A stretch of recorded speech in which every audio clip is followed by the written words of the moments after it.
So that, again, you will see throughout the course some of that permeating. And as well, the verse continues, it said, he fails the one who corrupts his self or his soul. So far I've been using the word self. Sometimes you hear the word soul, but the word that's used is here, nafs in Arabic actually means the self.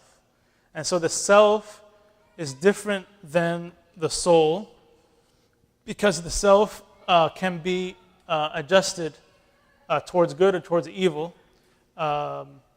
And the soul is a little bit at a higher level, connected somehow to a mystery that God has put into the human being. But in any case, let's continue on. There's 3 levels of self that are mentioned in the Quran. The first level of self is what, when we take psychology at UT and they make us be subjects of psychologists' experiments to get credit for the course. Anybody take psychology at UT? Like, why are you guys making us be lab rats for your professors? So that's the whole point of freshman psychology, is you need subjects. So is what they call the reptilian brain, right? So a nafs al-ammara bis-su is, assalamu alaikum, this is not su, but I like, mashallah, I like the brother's watch, and I pull it off and I say, this is mine, right? So where did that come from? We can't just all blame it on the devil. This actually comes from something within us as well that can prompt me to evil. Don't worry, I'm not going to take your watch. At least not now. With this prompting to evil, most of the time this also comes in vindictiveness and in certain territorialness. That a person does injury to me and my gut response is not to do an equal injury to him, but to obliterate him, right? So I'm going to risk making another reference that only I will understand, but you guys are into Star Wars?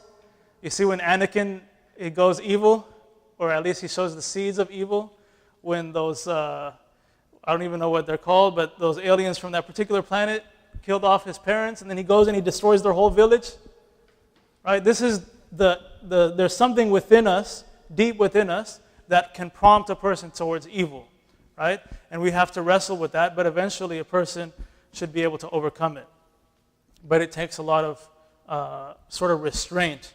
Then the next level of self, which maybe in English you can call it the equivalent of having a conscience, is what's called a nafs al-lawwama, literally the self-reproaching self. That after I take the brother's watch, and I'm like, oh man, maybe I shouldn't have done that. And I feel bad. Yes. And then hopefully that bad feeling makes me return it, right? So again, let me see if I can remember some of my literature. What was that? Was it Dostoevsky who wrote about was it Crime and Punishment? Where he committed a murder, he thought that nobody can catch him, but he just had to get it off his chest, and he had to go and confess, right? So this is the conscience, right? If a person doesn't have a conscience, then, we'd call them psychopath or those kind of things, or sociopath. But the normal person, they have a part of them that is reproaching. And this is not seen as something negative in Islam unless it is done in an abusive way. So for a person to feel shame or guilt, we don't see that as a negative feeling unless it's debilitating the person from taking constructive action. Then that would be the wrong, it would be something pathological. But if it's, a person actually is thinking about doing something wrong, but because of feeling of guilt or shame, or has done something wrong, and because of feeling or guilt or shame, they correct themselves, this is actually a necessary part of being a human being. So then the highest level of self, after alternating back and forth between these 2 levels, person may occasionally break through and reach up and actually come to a level of the self that is fulfilled and at peace. And that's where there's just that blissful smile, right? And just being at peace, which people may feel from time to time in various experiences, usually after doing some sort of good for others without anything within their own self wanting attention. they get some kind of a fulfillment there, right?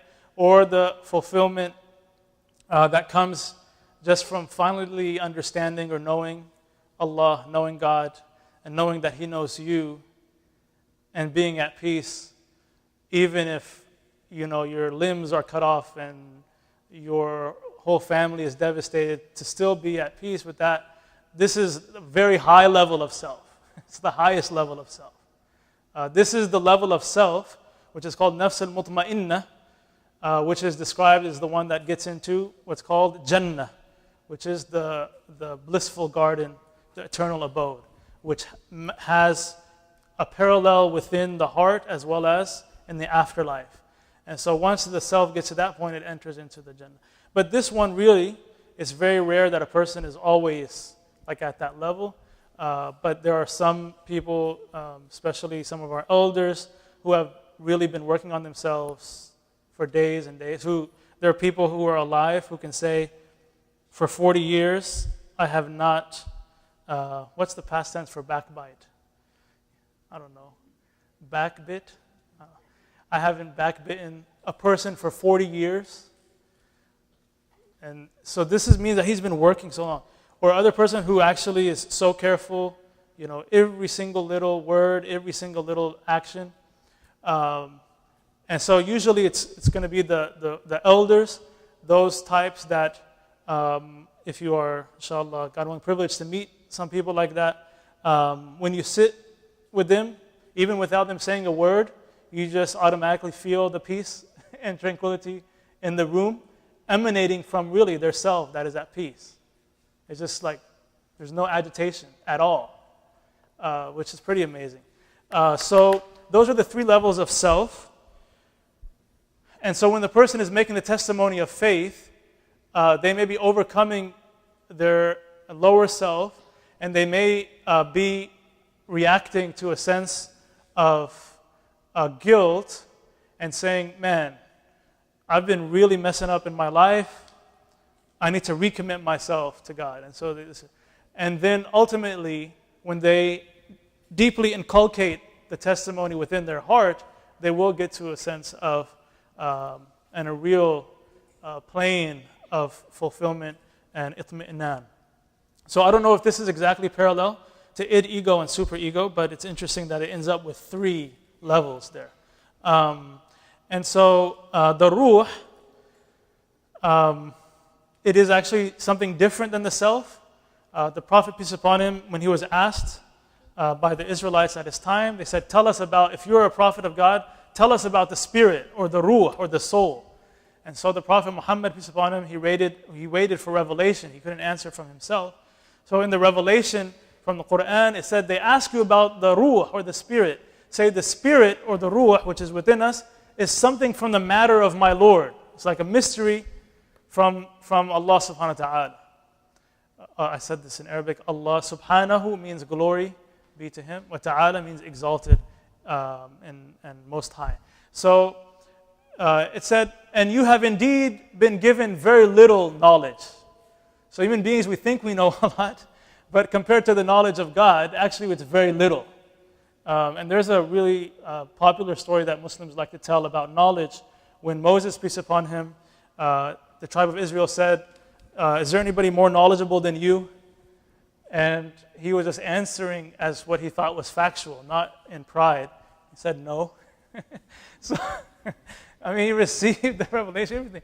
So then Allah wanted to teach him a lesson. So he said, no, there's somebody who has more knowledge than you, but it was just a different type of knowledge. So Moses, peace upon him, had a book knowledge, which may be more akin to an empirical kind of knowledge. And he said, but there's somebody else who has another sort of intuitive kind of knowledge. And this person, of course, I'm not going to go into the story now, but it's a very interesting story. It's in chapter 18 of the Quran towards the end. His name is Al-Khidr, means the green cloaked one. He's already sounding mysterious. He wears a green cloak, right? So what's interesting is when these two oceans of knowledge came together, Moses, peace upon him, and Al-Khidr, empirical and intuitive, come together, the sum of all human knowledge. And then the intuitive teacher